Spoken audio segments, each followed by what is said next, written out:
Right ఇక డీటెయిల్స్లోకి వెళ్తే కేంద్రంలో సంపూర్ణ మెజార్టీతో అధికారంలోకి ఉన్న బీజేపీ ఏమాత్రం ఆలస్యం చేయకుండా పార్లమెంట్లో ఎస్సీ వర్గీకరణ బిల్లు ఆమోదించాలని డిమాండ్ చేశారు ఎంఆర్పీఎస్ ప్రెసిడెంట్ మందకృష్ణ మాదిగ.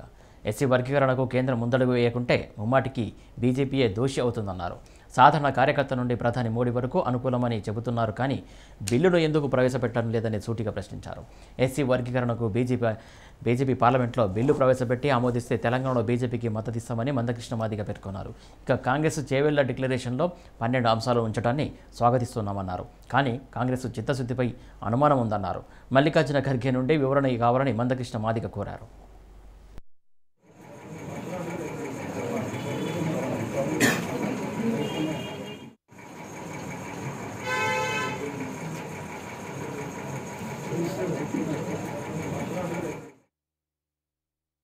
సంపూర్ణ మెజారిటీతో ఈ దేశాన్ని పరిపాలిస్తున్న బీజేపీ షెడ్యూల్ కులాల వర్గీకరణకు ఇక ఏమాత్రం ఆలస్యం చేయకుండా పార్లమెంటు ద్వారా చట్టబద్ధత కల్పించాలి. పార్లమెంట్లో గౌరవ నరేంద్ర మోడీ గారి ప్రభుత్వం వచ్చిన కానుంచి దేశంలో వాళ్ళు అనుకున్న బిల్లులన్నీ పాస్ అవుతున్నాయి. వాళ్ళు తెచ్చుకోదలుచుకున్న చట్టాలన్నీ తీసుకొస్తున్నారు. మొన్న పార్లమెంట్ సమావేశాల వరకు కూడా అది రుజువైంది.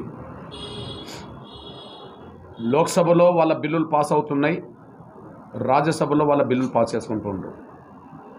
ఇట్లాంటి పరిస్థితిలో ఎస్సీ రిజర్వేషన్ల వర్గీకరణకు కట్టుబడి ఉండాలని పార్లమెంట్లో బిల్లు తీసుకురావాలని మేము డిమాండ్ చేస్తున్నాం. వర్గీకరణ కనుక కట్టుబడి బిల్లు పెట్టకపోతే ఖచ్చితంగా ముమ్మాటికి మా దృష్టిలో బీజేపీ దోషిగా నిలబడుతుంది.